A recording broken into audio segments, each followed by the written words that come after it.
সালামু আলাইকুম ওয়া রাহমাতুল্লাহ। বিডি মেজারমেন্টের আপনার প্রশ্ন আমাদের উত্তরে একটি নতুন পর্বে আপনাদেরকে স্বাগতম। আজকে আমার সামনে প্রথম যে প্রশ্নটা আছে, প্রশ্নটা করেছেন বিপ্লব সর্দার সাহেব। জানতে চেয়েছেন, স্যার, কম্পাসের মাথা দাগের কোন জায়গায় ধরলে সঠিক ফলাফল পাওয়া যায়?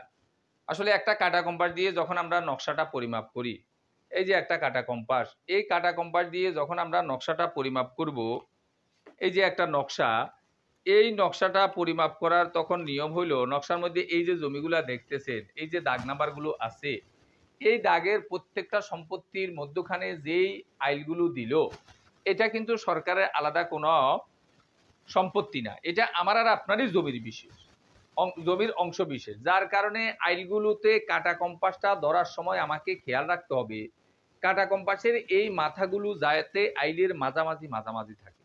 আমি যত বেশি অ্যাকুরেট করতে পারবো তত বেশি এরকম অ্যাকুরেট হবে। এই জন্য এই নকশাটাকে টেবিলের উপর রেখে এই ম্যাগনিফাই গ্লাস দিয়ে আপনি যখন বড় বড় করে একটু দেখবেন, তখন আইলগুলোকে অনেক মোটা মোটা দেখা যায়।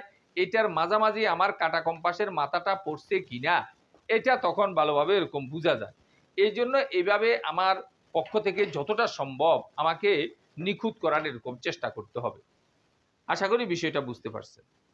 পরবর্তী প্রশ্নটা যিনি করেছেন, উনার নাম হলো শরীফুল আলম সাহেব। জানতে চেয়েছেন, আমার দাদার দ্বিতীয় বিবির 5 ছেলে 1 মেয়ে, সকলে জীবিত অবস্থায় দাদা মারা যায়, আর দাদি মারা যাওয়ার সময় 3 ছেলে ও 1 মেয়ে রেখে মারা যায়।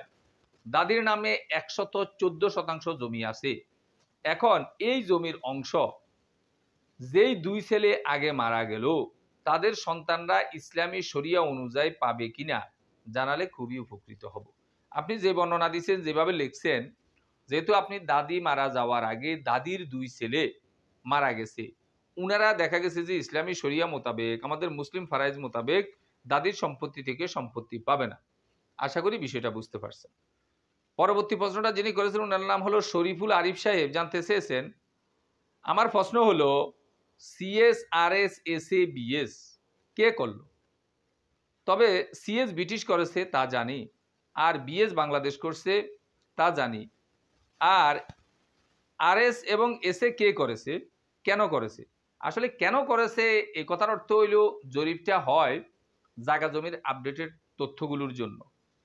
একটা জমি বর্তমানে কোন মালিকের দখলে, এটা পিছনে কার দখলে ছিল, পিছনে কার দখলে ছিল, এই পুরে আমার দেশের মধ্যে কি পরিমাণ সম্পত্তি আছে, এটা কতটা আবাদি কতটা অনাবাদি, কোনটাতে একটা ফসল হয়, 2টা ফসল হয়, 3টা ফসল হয়, কোনটা সারা বছর পানির নিচে ডুবে থাকে, কোনো ফসলই হয় না। এইসব বিষয়গুলো জানার জন্য সরকার সার্ভে সেটেলমেন্টের কাজটা করে।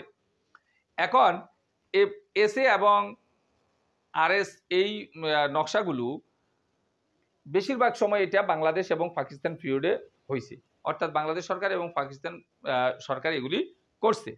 এখন আসলে এটা একটা জরিপের পূর্ণাঙ্গ অবস্থা, যে একটা জরিপ যখন শুরু হয়েছে শেষ হইতে 20, 30, 40, 50 বছর লেগে যায়।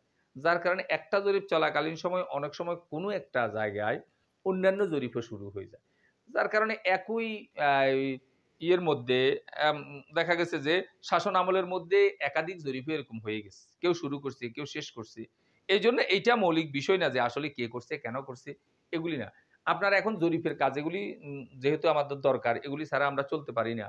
আপনার এলাকা ভিত্তিতে আপনি এটা জেনে নেওয়ার চেষ্টা করবেন যে আমার এলাকায় কয়টা জরিপ হয়েছে।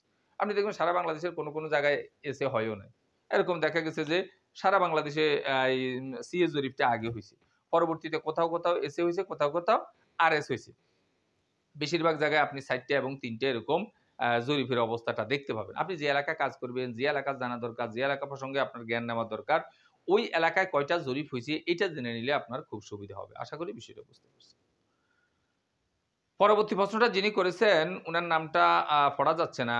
আপনি জানতে চেয়েছেন, মৃত ব্যক্তির নিঃসন্তান সে এক ফালক পুত্র এনে তার সবটুকু জমি, অর্থাৎ জমির পরিমাণ 2 একর, ফালক পুত্রকে হেবাবিল এওয়াজ করে দিয়েছে 3 দফে 3টি হেবাবিল এওয়াজ দলিলে।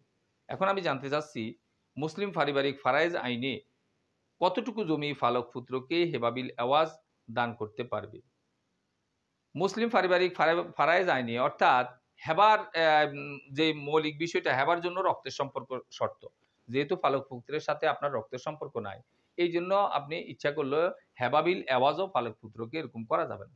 পালক পুত্রকে আপনি দিতে চাইলে আপনাকে যেটা করতে হবে সেটা হলো কিছু সম্পত্তি আগে থেকে তার নামে রেজিস্ট্রি করে লিখে দিতে হবে। তাকে আপনি দলিল দিতে চাইলে একটা দান কবলা এরকম একটা দিয়ে দিতে পারেন। কিন্তু আপনি যদি তাকে এরকম হেবা করে দিয়ে যান, পরবর্তীতে যদি কেউ চ্যালেঞ্জ করে তাহলে কিন্তু এটা টিকবে না। ধরেন একটা লোকে একবারে নিঃসন্তান, হ্যাঁ, হে বুঝে না। ও দেখা গেছে যে হেবাবিল আওয়াজ করে বা হেবা করেই তার এই সন্তানটাকে সম্পত্তিটা দিয়ে দিছে। এখন অন্য কোনো লোক এটা প্রতিবাদ করল না। তো এইটা এইভাবে পড়ে থাকবে। আবার এ যখন জরিপ চাইবে, যদি সেটেলমেন্টের কর্মকর্তারা দেখা যায় জরিপের কর্মকর্তারা এটা পুঙ্খানুপুঙ্খভাবে না দেখে, আগে থেকে তার দখল আছে, তার সম্পত্তি জানে, হে যে আ উম আ দেখা যায় পালক পুত্র এটাও জানায়ও নাই, তাহলে ওর রেকর্ডটাও ওইভাবে পেয়ে যাবে। অবস্থাটা থাকবে এরকম। কিন্তু কেউ যদি চ্যালেঞ্জ করতে যায় তখন কিন্তু এই বিষয়টা ধরা পড়বে। এখন আমি যখন কিনতে যাব তখন নিশ্চয়ই আমি এই বিষয়টা দেখব যে আসলে এই সম্পত্তির যে মালিকানা হইছে এটা সঠিক মালিকানা কিনা। আশা করি বিষয়টা বুঝতে পারছেন। এবং কি আপনি শেষে আরেকটু লিখছেন, মৃত ব্যক্তির নিঃসন্তান এবং আপন ৩ ভাই আছে। এই সময় উনার ভাইরাও যদি উনার নিঃসন্তানের কারণে উনার ভাইরা এখানে সম্পত্তি পেয়ে যেত। উনার বাইরে এই সম্পত্তির মালিক হইতো। আশা করি বিষয়টা বুঝতে পারছেন। আজকের সর্বশেষ প্রশ্নটা যিনি করেছেন উনার নাম হলো মোকসাদুল ইসলাম সাহেব। জানতে চেয়েছেন, আমার প্রশ্ন হচ্ছে সারা বাংলাদেশে জমির কাঠার মাপ এক অঞ্চলে এক রকম। কিন্তু সারা বাংলাদেশের শতাংশের মাপ কি একই রকম? দয়া করে জানালে উপকৃত হবে। কাঠার মাপে যেরকম ভিন্নতা আছে, শতাংশের মাপেও এরকম একটু ভিন্নতা পাবেন। সারা বাংলাদেশে একই রকম না। তবে সারা বাংলাদেশে বই খাতায় সরকার যেটা মৌলিকভাবে নিয়ন্ত্রণ করার চেষ্টা করে, সেটা হলো ৪৩৫.৬০ বা ৬০। এরকম ৪৩৫.৬০ বা ৪৩৫.৬০ বর্গফুটে হইলেও ১ শতাংশ। এখন কোথাও আপনি দেখবেন ৪৩৫.৬০ না বলে ৪৩৬ বলে। কোথাও আপনি দেখবেন ৪৩২ ও বলে। অর্থাৎ এরকম আংশিক কিছু পরিবর্তন আপনি দেখতে পাবেন। হ্যাঁ? যে এলাকায় যতটুকু যেভাবে ধরে আপনি ওইটাকে ওইভাবে ধরেই নিয়ন্ত্রণ করার চেষ্টা করবেন। মৌলিকভাবে দেখা গেছে যে আ উম আ কাগজপত্রে বা ফরসা খতিয়ানে আপনি একর এবং শতাংশ এই বিষয়টাই দেখতে পাবেন। আশা করি বিষয়টা বুঝতে পারছেন। কোন অংশে না বুঝলে আবারও আমাদেরকে জিজ্ঞাসা করলে আমরা জবাব দেওয়ার চেষ্টা করব। ইনশাআল্লাহ ভিডিওটি ভালো লাগলে লাইক, কমেন্ট এবং শেয়ার করবেন। ধারাবাহিক ভিডিওগুলো পাওয়ার জন্য চ্যানেলটাকে সাবস্ক্রাইব করবেন। এই আশাবাদ ব্যক্ত রেখে আমাদের আজকের প্রশ্ন উত্তর পর্বটা এখানে শেষ করছি। আল্লাহ হাফেজ।